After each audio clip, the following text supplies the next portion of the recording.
안녕하십니까. 책 쓰고 강의하고 농사 짓고 공부하는 인문학자 김경윤입니다. 제가 이번에 여러분에게 말씀드리고 싶은 것은 이번에 진행하는 프로그램인 내 나이 365의 정신에 대해서 말씀드리고 싶습니다. 좀 스케일이 클 테니까 너무 어지러워하지 마시고 쫓아와 주시기 바랍니다. 태초에 우주가 탄생한 것은 138억 년 전입니다.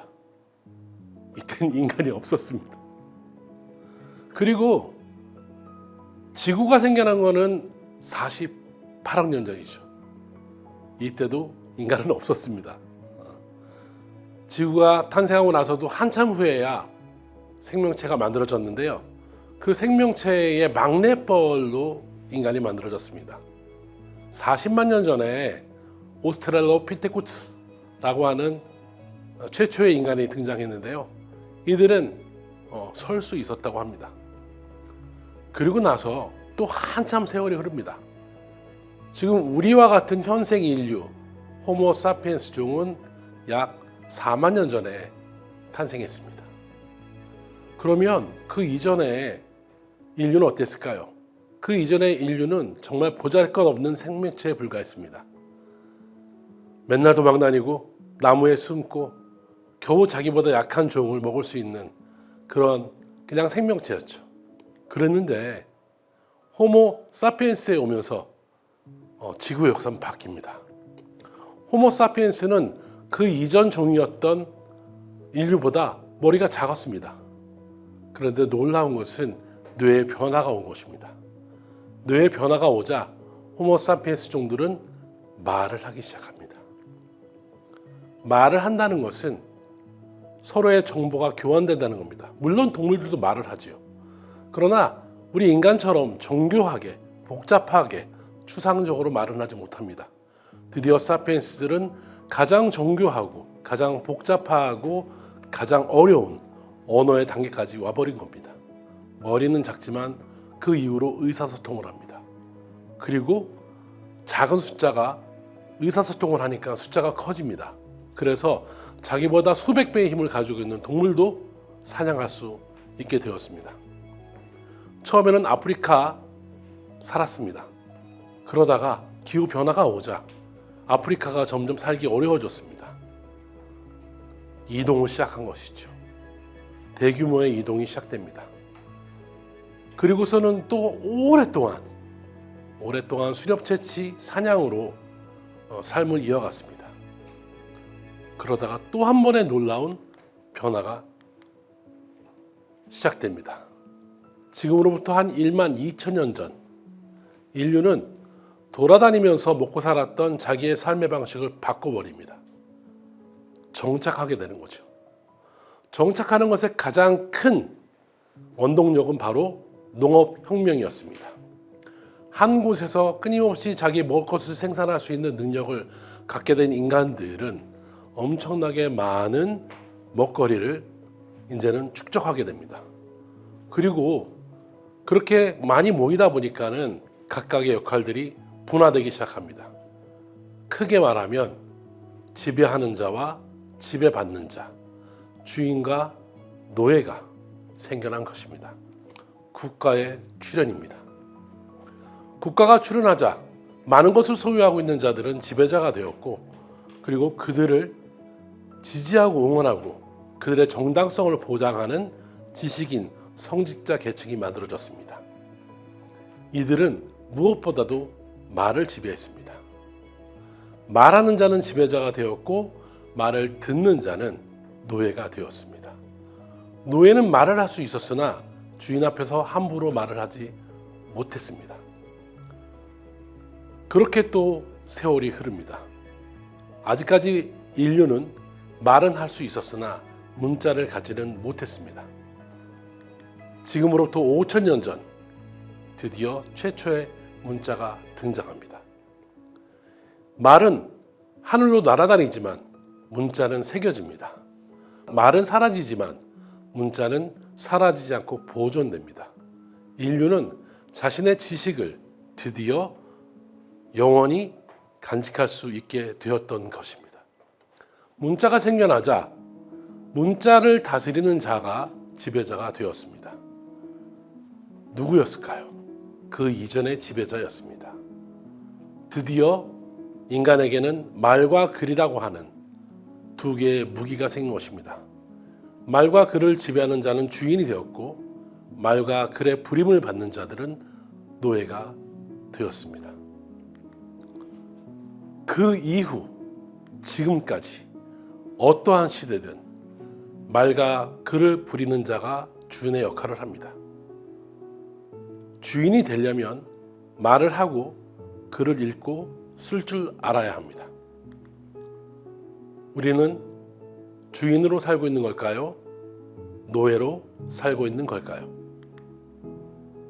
대한민국은 국가가 만들어지면서 헌법을 제정했습니다. 그리고 그 헌법 제1조에 이렇게 이야기합니다.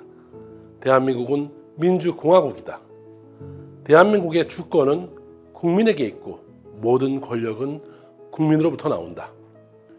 다시 말하면 대한민국의 권력이 우리한테 있고 우리에게서 모든 권력이 나온다는 겁니다. 과연 그럴까요? 지금까지 말씀드렸던 것처럼 말과 글을 지배하지 않으면 주인의 노릇을 할 수가 없습니다. 우리는 말과 글을 부리고 지배할 수 있도록 그렇게 성장한 것일까요? 말에는, 언어에는 크게 4개의 영역이 있습니다. 듣기와 말하기, 읽기와 쓰기. 그런데 이 4개의 영역은 묘하게 차이가 납니다. 듣기와 읽기는 외부로부터 나에게 들어온 것을 받아들이는 겁니다. 그리고 말하기와 쓰기는 내 속에 있는 것이 내 속에서 바깥으로 나가는 겁니다. 듣기와 읽기는 수동적 행위이고 말하기, 쓰기는 능동적 행위입니다. 수동적인 언어 행위를 주로 했던 것이 노예입니다. 능동적 언어 행위를 주로 했던 것이 바로 주인입니다. 여러분은 성장하시면서 지금까지 듣기와 읽기를 주로 하셨습니까? 말하기와 쓰기를 주로 하셨습니까? 학교 교육을 한번 생각해 봅시다. 학교 교육도 90% 이상이 선생님 말을 듣고 교과서를 읽는 겁니다. 자기 스스로 자기의 생각을 말하고 자기의 생각을 쓰는 것을 훈련받지 못했습니다. 이번에 프로그램을 진행하면서 가장 어려웠던 것은 그렇게 성장한 어른들이 정작 자신의 이야기를 말하는 것을 두려워했다는 것입니다. 그리고 자신의 이야기를 글로 표현하는 것을 참으로 난감해했다는 겁니다. 다시 말하면 헌법에는 우리가 주인이라고 되어 있지만 우리는 주인으로 살아온 적이 없다는 겁니다. 이렇게 되면 헌법에서 아무리 권력이 우리한테 있고 우리가 바로 이 나라의 주인이다 라고 말했다 할지라도 우리는 결코 주인이 될 수 없습니다. 주인이 되려면 듣고 읽는 것만큼이나 자기의 생각을 말하고 쓰는 것이 중요합니다. 그래서 우리는 삶의 주인공으로 살기 위해서 생각대로 말하고 쓰고 마음 먹은 대로 살아가는 그러한 삶을 살아야 합니다. 고양시에서는 이러한 주인 되기를 위해서 이번에 내 나이 365라는 프로그램을 고양 시민을 대상으로 해서 진행했습니다. 이러한 진행에는 몇 가지 큰 환경이 있었습니다. 첫 번째로 우리 사회는 민주사회입니다. 그리고 과학이 발전하자 우리 사회는 정보사회가 됐습니다. 정보사회는 누구나 말을 하고 글을 쓰고 하는 시대입니다. 여러분도 카카오톡으로 메시지를 날려보셨지요?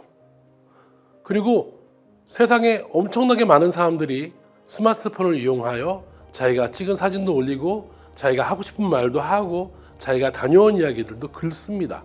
다시 말하면 우리 시대는 소수의 사람만 말하고 쓰는 시대가 아니라 누구나 말하고 쓸 수 있는 그런 시대이고 그러한 말과 글은 스마트폰에 넘쳐난다는 겁니다. 게다가 올해부터는 지방 분권이 강화됩니다. 지방 분권이라고 하는 것은 중앙에 있던 권력이 지방으로 이양되는 겁니다. 이제는 중앙에서 다스리는 것이 아니라 자기가 살고 있는 지역에 있는 지역민이 주인이 돼서 권력자가 되는 시대가 되었습니다. 시대가 이렇게 되었다고 하더라도 그 시대를 받아서 그렇게 실천할 수 있는 사람이 없다면 과연 이런 시대는 오지 못할지도 모릅니다. 우리들은 아마추어입니다. 우리들은 돈을 받고 돈을 받아야지만 일을 하는 프로페셔널이 아닙니다. 우리는 돈을 받지 않아도 우리가 원하는 것을 할 수 있는 아마추어입니다. 그런데 놀라운 점은 아마추어는 라틴어의 어원으로 아마토르에서 왔습니다. 아마토르는 사랑입니다. 이 지역을 사랑하고 자신을 사랑하는 사람은 자신의 사랑을 바깥으로 표현할 수 있어야 합니다. 에릭 프롬은 사랑의 기술에서 진정한 사랑은 받는 것이 아니라 주는 것이라고 했습니다. 우리는 과연 우리를 바깥으로 줄 수 있는 능력이 있는지 한번 생각해 보시기 바랍니다. 내 나이 365 프로그램은 권력자나 유명인, 전문가가 아니어도 자기가 살아온 이야기나 견해를 자유롭게 쓰고 말하는 시민 연사 프로그램입니다. 거대한 사상이나 이념, 뚜렷한 주장이 없어도 소소하고 소중한 자기의 이야기를 공유하는 동영상을 제작하는 프로그램이기도 하죠. 그래서 평소에 글 쓰고 말하고 싶었던 사람이 이 프로그램을 함께하면 자신의 생각을 글로 표현하고 자신의 생각을 말로 표현할 수 있겠구나 라고 생각해서 많은 분들이 지원해 주셨습니다. 그분들과 함께 2달 동안, 한 달은 자신의 생각을 정리하는 글쓰기, 그리고 한 달은 자신의 생각을 정리해서 말하는 말하기 프로그램을 진행했습니다. 자신의 생각을 글로 정리하고 조리 있고 감동적으로 말할 수 있는 훈련 프로그램이 바로 내가 나누고픈 이야기 365입니다. 이 프로그램이 끝나고 나서 여러분께서는 고향 시민들, 유명한 사람이 아닙니다. 고향 시민들의 목소리를 들을 수 있을 겁니다. 그들의 생생한 이야기를 들으면서 감동하고 나도 말할 수 있겠구나, 나도 들을 수 있겠구나, 나도 드디어 쓸 수 있겠구나 라고 생각할 수 있습니다. 만약에 그러한 마음이 생기신다면 도전해 보십시오. 사랑이 용기이듯이 말하기와 쓰기는 용기입니다. 다음번에 내가 나누고픈 이야기 나나이 365에 여러분과 함께하기를 기대합니다. 저는 인문학자 김경윤이었습니다. 감사합니다.